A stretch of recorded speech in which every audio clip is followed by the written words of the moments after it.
तो हेलो दोस्तों, कैसे हैं आप सब लोग। मैं आपका अपना दोस्त विकास निर्वाण फिर से स्वागत करता हूं आपके अपने प्रॉपर्टी चैनल निर्वाण बुल्स में। और दोस्तों, आज का जो टॉपिक होने वाला है वो बहुत ही खास होने वाला है, क्योंकि आप जब भी अपनी प्रॉपर्टी खरीदने जाते हैं या कोई प्रॉपर्टी अपनी सेल करने जाते हैं तो आप एक वर्ड सुनते होंगे कि बिल्डर का ट्रांसफर चार्ज आपको पे करना है। तो आज उसी बारे में हम बात करेंगे कि ये बिल्डर के ट्रांसफर चार्जेस हैं वो होते क्या हैं, बिल्डर को देना जरूरी है या नहीं है, आपको पे करना चाहिए नहीं करना चाहिए, कहीं लॉ में इसके बारे में लिखा हुआ है या नहीं लिखा हुआ है। तो आज इन सब बातों के बारे में हम बात करने जा रहे हैं। तो चलिए दोस्तों, वीडियो को आगे बढ़ाते हैं।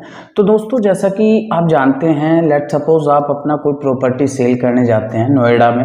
मैं नोएडा की ही बात कर रहा हूँ, XYZ मुझे कहीं का नहीं पता, क्योंकि मैं नोएडा एक्सटेंशन इसी रीजन में डील करता हूँ, तो यहाँ के बारे में हम बात करेंगे।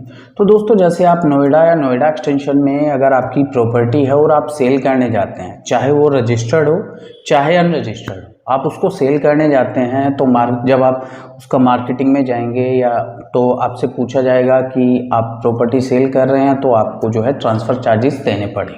अब वो हर बिल्डर का अलग अलग सेगमेंट रेडी रहता है ट्रांसफर चार्जेस का। उसमें कोई बिल्डर आपसे 100 रुपीज़ पर स्क्वायर फीट लेगा, कोई बिल्डर आपसे 200 रुपीज़ लेगा, कोई 250 रुपीज़ लेगा, कोई 300। तो ऐसे ही अलग अलग बिल्डर्स के अलग अलग रेट कैटेगराइज हैं।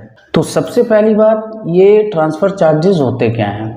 तो अगर दोस्तों बिल्डर की बात करें या बिल्डर की माने, तो बिल्डर का कहना है कि मैं आपको एक NOC देता हूँ, नो ड्यूज NOC, जिसमें लिखा होता है कि ये जो फ्लैट ओनर हैं, कोई भी XYZ, जैसे कि मेरा नाम विकास है, तो मुझे वो देगा लिख करके अपनी लेटर हेड पे एक स्टैंप के साथ और अपने सिग्नेचर के साथ कि ये विकास जो XYZ फ्लैट के ओनर हैं, ये अपना फ्लैट सेल कर रहे हैं और मुझे इस फ्लैट को सेल होने देने में कोई आपत्ति नहीं है। तो उसके लिए वो मुझसे चार्ज लेता है 100 रुपीज़ पर स्क्वायर फीट या 200 रुपीज़, कोई भी अमाउंट हो सकता है। तो लेट्स से अगर मेरा 1000 स्क्वायर फीट का फ्लैट है तो अगर वो 100 रुपये चार्ज करता है तो 1 लाख रुपए सीधा सीधा वो मुझसे लेता है, ठीक है।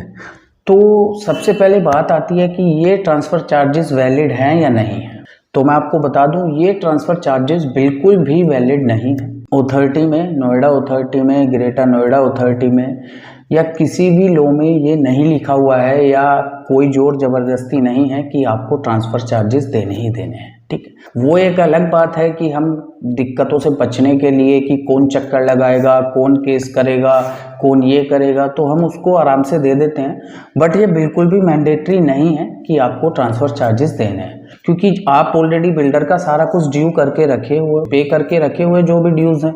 ना आपका मेंटेनेंस बकाया है, ना आपका कोई पेनल्टी है, ना आपका कोई चार्ज है, कुछ नहीं है। आपका फ्लैट बिल्कुल फ्री है, आप रह रहे हैं या आपके फ्लैट में टेनेंट रह रहा है या आपका फ्लैट खाली भी है, तो उसके लिए आपको कोई चार्ज देना बनता है नहीं। अब आती है बात, ये अगर ट्रांसफ़र चार्जेस देने होते हैं तो ये रजिस्टर्ड फ्लैट पे देने होते हैं या अनरजिस्टर्ड पे। तो दोस्तों, मैं आपको बता दूं कि ये बिल्डर जो है आपसे दोनों ही टाइप की प्रॉपर्टी, रजिस्टर्ड और नॉन रजिस्टर्ड, दोनों ही टाइप की प्रॉपर्टी पे चार्ज करता है। जैसा कि मैं बता दूं, जिस प्रोजेक्ट में मैं डील करता हूँ, रिसेल के अंदर मैं बात कर रहा हूँ, मैं नाम नहीं लूँगा बिल्डर का, तो उसमें क्या है, वो करता क्या है बिल्डर, जो अनरजिस्टर्ड फ्लैट है उसके लिए 300 रुपीज़ पर स्क्वायर फीट चार्ज करता है, 300 रुपये पर स्क्वायर फीट, यानी कि 1000 स्क्वायर फीट के फ्लैट पे 3 लाख रुपए सीधे सीधे चार्ज करता है, ठीक है। और जो रजिस्टर्ड फ्लैट है उसके अंदर उसके लिए 100 रुपये चार्ज करता है। तो ये चार्जेस बिल्कुल भी वैलिड नहीं है। अगर आप लोग चाहें तो इसके लिए फाइट कर सकते हैं, आप अथॉरिटी में जा सकते हैं या आप लीगली एक्शन ले सकते हैं,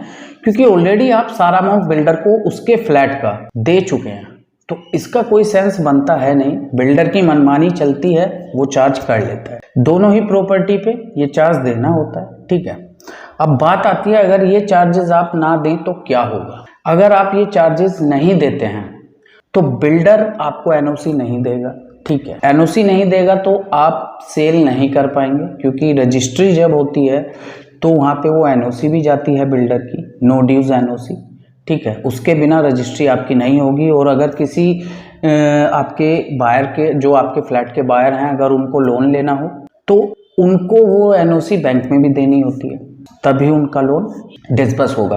या जो भी प्रोसेस है वो तभी संभव हो पाएगा जब वो एनओसी होगी। तो आपको ये दिक्कतें आती हैं जब अगर बिल्डर आपको एनओसी नहीं देता है। तो मेरा कहने का सीधा सा मतलब ये है, आपका फ्लैट रजिस्टर्ड है, नॉन रजिस्टर्ड है या कुछ भी है, अगर आप बिल्डर को चार्जेस पूरे दे चुके हैं, आपकी बिल्डर के ऊपर कोई पेनल्टी नहीं है, कोई मेंटेनेंस चार्ज ड्यू नहीं है या XYZ कोई भी सिंगल पैनी ड्यू नहीं है, तो आप वो एनओसी अगर थोड़ा सा फाइट करें, लीगली जाएं, तो माइट भी आप उसको फ्री ऑफ कॉस्ट अपने पास ला सकते हैं। तो ये वीडियो बनाने का मेरा यही था। बहुत से लोगों को पता नहीं होता है, शायद उनको लगता है कि ये एनओसी के चार्जेस देने ही होते हैं। तो मैं आप लोगों को बता दूं, जिनको नहीं पता है, आपको सिंगल चार्ज नहीं देना होता है एनओसी का, क्योंकि इसके बारे में कहीं पर भी नहीं लिखा हुआ है। As simple as that. ये बिल्डर की मनमानी चलती है, तो बिल्डर आपसे इसके लिए चार्ज करता है। तो ये आप लोगों को डिसाइड करना है कि आप थोड़ा सा फाइट करना चाहेंगे या अपनी हार्ड एंड मनी में से जो आपने अपने फ्लैट के लिए EMI भी पे करी है, इतने दिन वेट भी किया है, उसमें से फिर आप सोचें कि इन्वेस्टमेंट थी आज बेचें, कुछ अच्छा अमाउंट आपको बचेगा। तो उस अमाउंट को बचाने के लिए अगर आप थोड़ी सी फाइट करें तो माइट भी कहीं ना कहीं या कभी ना कभी ऐसा हो सकता है कि बिल्डर की ये मनमानी बंद हो जाए। ठीक है, तो यही मैं आपको बताना चाह रहा था कि इस एनओसी का कोई भी चार्ज नहीं होता है। और सबसे बड़ी बात, जब आप ये एनओसी लेने जाते हैं तो बिल्डर आपको क्या वो देता है, एक तो आपको ये कैश में ही देना होगा। ठीक है, सबसे बड़ी बात, जो सबसे पहली बात बिल्डर बोलता है कि आपको ये अमाउंट कैश में लाना होगा। अगर आप ऑनलाइन या आप बाई चेक कैसे भी इसको पे करते हैं, कैश के अलावा किसी भी मेथड से, तो यू हैव टू पे GST 18%। और वो भी अगर आप करें, अगर आप ऑनलाइन करें या बाई चेक करें, तो वो GST भी दें। तो वो करते क्या है, आपको कैसा बिल देते हैं, एक नॉर्मल सी उनकी रसीद बुक होती है, उस पर लिख देंगे इस यूनिट के लिए इन्होंने इतना पे किया है एनओसी के लिए। उस पे एक कोई भी उल्टा सीधा सिग्नेचर बना देगा डॉक्टर की राइटिंग की तरह और आपको दे देगा। तो वैसे भी अगर आप कल को उसे दिखाना चाहें, बिल्डर अगर मुकर जाए या कहे मुझे तो नहीं दिया अमाउंट, तो वो वैलिड भी नहीं होगी आपकी रसीद। तो यही आज की वीडियो का मेरा मोटिव था कि ये जो चार्जेस हैं एनओसी के, ये देने चाहिए नहीं देने चाहिए, किसको देने चाहिए, ये कायदे में किसी को भी नहीं देने चाहिए ना। बिल्डर तो देगा ही नहीं, बिल्डर से तो आप भूल ही जाओ, वो आपका फ्लैट ही दे दो वही गनीमत है।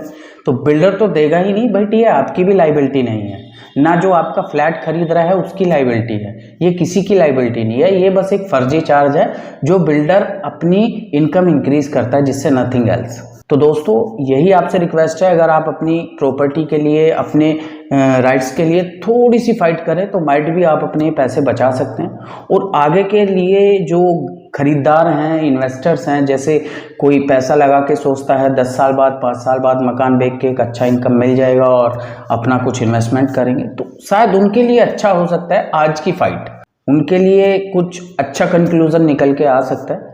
तो दोस्तों आज की वीडियो में इतना ही। उम्मीद करता हूँ वीडियो आपको अच्छा लगा होगा। दोस्तों अगर आपको वीडियो अच्छा लगा तो प्लीज़ सब्सक्राइब कर दीजिएगा, लाइक कर दीजिएगा और शेयर कर दीजिएगा, सो दैट आपके लिए मैं ऐसी अच्छी वीडियो लेके आता रहा करूँ। तो ठीक है दोस्तों, आज की वीडियो में इतना ही। नमस्कार।